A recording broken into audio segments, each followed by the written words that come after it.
परम आदरणीय यहाँ पर उपस्थित मेरे पिता तुल्य बुजुर्गों, इंडिया गठबंधन के यहाँ पर मौजूद सभी सिपाही,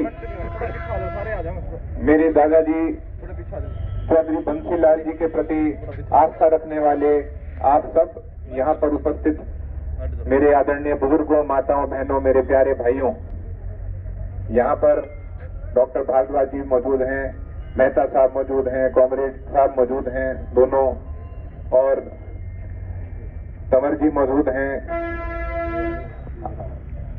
मेहता साहब, और समय का अभाव है, अच्छा पवन जी भी हैं, सुरेश प्रजापत जी हैं, अमन जी, यहाँ पर ये सभी सीनियर नेता यहाँ मौजूद हैं और जमीन से जुड़े हुए मेरे भाई यहाँ मौजूद हैं। हम आज यहाँ पर एकत्रित इसलिए हुए हैं कि भिवानी की जनता इस बात से आहत है, जो एक चर्चा चल रही है कि चौधरी बंसीलाल जी के नाम पर जो हमारा नागरिक अस्पताल है उसकी जो इस समय स्थिति है, ये भिवानी में एक अहम चर्चा का विषय बना हुआ है। ओपीडी बंद है और बातें और तरह तरह की हो रही हैं।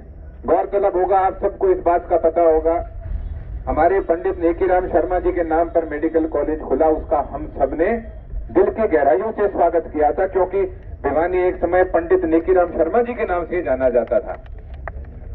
पंडित नेकीराम शर्मा जी हमारे फ्रीडम फाइटर हैं और मैं आपको ये भी बताता हूं, उनके परिवार के कुछ सदस्य मुझे जहां भी जब भी मिलते हैं, मैं उनको वही आदर देता हूं जो उनके परिवार के एक एक सदस्य को आदर दिया जाना चाहिए। और साथ ही साथ में मेरे दादाजी का राजनीति का जो एक केंद्र था वो भिवानी था। उनकी राजनीति विकास की राजनीति थी और सब तबकों को साथ लेकर चलने की राजनीति थी, सब वर्ग को साथ लेकर चलने की राजनीति थी। और भिवानी का भविष्य भी तभी सुनिश्चित होगा जब हम सब एक होकर सारे साथ मिलकर भिवानी के विकास के लिए हम अपनी आवाज उठाकर चलेंगे।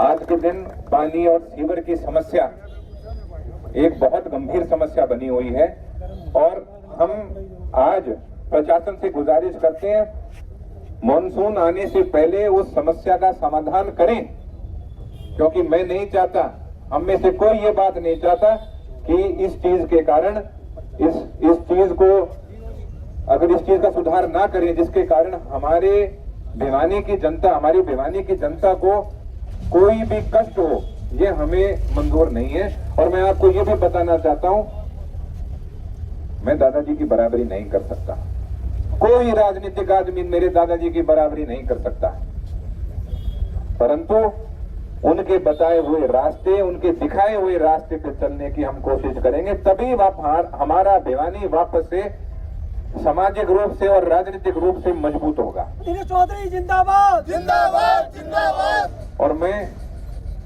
मेरे प्यारे भिवानी वासियों को मैं बताना चाहता हूं, आपके लिए आपका ये बेटा, आपका भाई मजबूती से तैयार मिलेगा, खड़ा हुआ मिलेगा।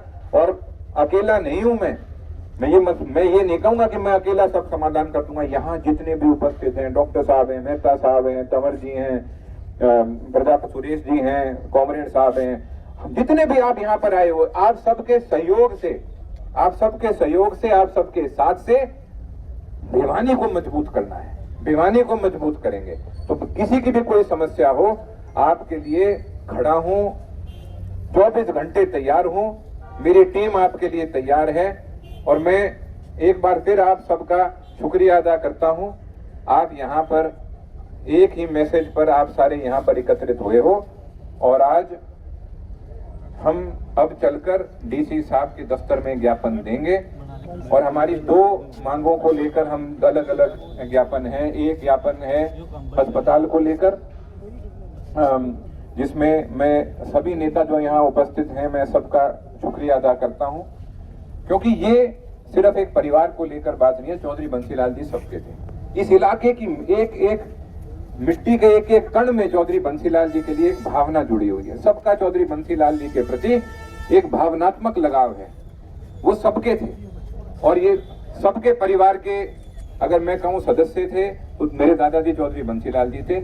इसीलिए हर किसी की भावना को इस बारे में सोचकर भी एक चोट सी पहुंची है कि कहीं उन अस्पताल की ऐसी हालत कर दें जिसको देखकर हमें शर्म आए। जब उन्होंने बनवाया था, एशिया में जिले स्तर का सबसे बड़ा अस्पताल था। हमें गर्व है उनके कामों पर, उन पर, भिवानी पर और उस अस्पताल पर। और इसलिए हम चाहते हैं कि सुचारू रूप से, स्वतंत्र रूप से वो अस्पताल चलता रहे। तो एक और वहां पे सारी सुविधा, पूरी सुविधा उपलब्ध कराई जाए। वहां से डॉक्टरों को कहीं और ट्रांसफर किया है मेडिकल कॉलेज में। मेडिकल कॉलेज में विशेषज्ञों को लाया जाए, अलग से विशेषज्ञों को लाया जाए, ताकि हमारा मेडिकल कॉलेज हरियाणा में सबसे बढ़िया मेडिकल कॉलेज हो और हमारा नागरिक अस्पताल हरियाणा में सबसे बढ़िया नागरिक अस्पताल।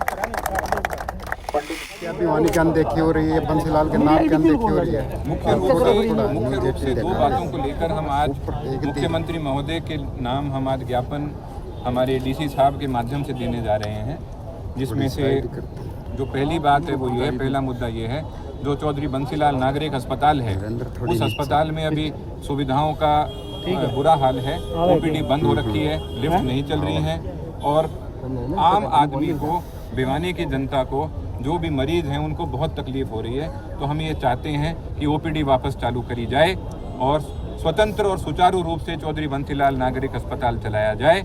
और साथ ही साथ में मैं ये कहना चाहूँगा कि जहाँ भी, जिस शहर में भी आप देखो जहाँ पे मेडिकल कॉलेज है, वहाँ नागरिक अस्पताल स्वतंत्र रूप से चल रहा है। तो भिवानी ने हरियाणा के इतिहास में एक अहम भूमिका निभाई है, इसलिए भिवानी का भी जो नागरिक अस्पताल है, चौधरी बंसीलाल नागरिक अस्पताल, उसको सुचारू रूप से चलाया जाए, उसमें ओपीडी वापस चालू करी जाए और सारी सुविधाएं वहाँ पर उपलब्ध कराई जाए। अनिरुद्ध जी, कहीं लगता नहीं जिस बंसीलाल ने विकास पुरुष के नाम से जाना जाता है, इतना बढ़िया हॉस्पिटल बना, उनके नाम को मिटाने का प्रयास किया जा रहा है? ऐसी बातें जरूर चल रही हैं, कई लोग ये बात कह, ये सब जनता ने, जो चौधरी बंसीलाल जी के चाहने वाली जनता है, सबने साथ बैठकर एक समिति बनाई, उसमें फैसला लिया कि हमें अपनी तरफ से तो कदम उठाने ही है। बाकी जिसको हम तो ये भी कहेंगे कि जहाँ भी जो भी कोई चौधरी बंसीलाल जी को चाहने वाला है और जो भिवानी का भला चाहता है, उन सबको इस बात की मांग उठानी चाहिए। कोई अल्टीमेटम देंगे, कोई टाइम देंगे कि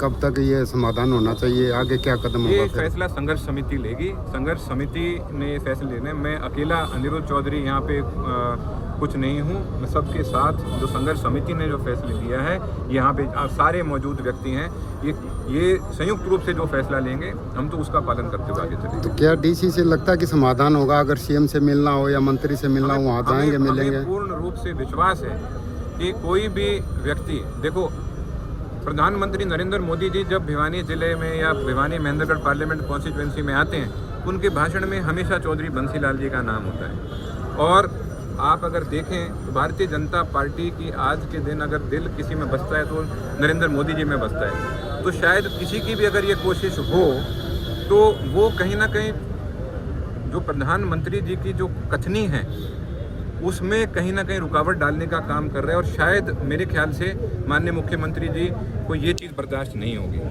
तो इसलिए ये काम जरूर होगा।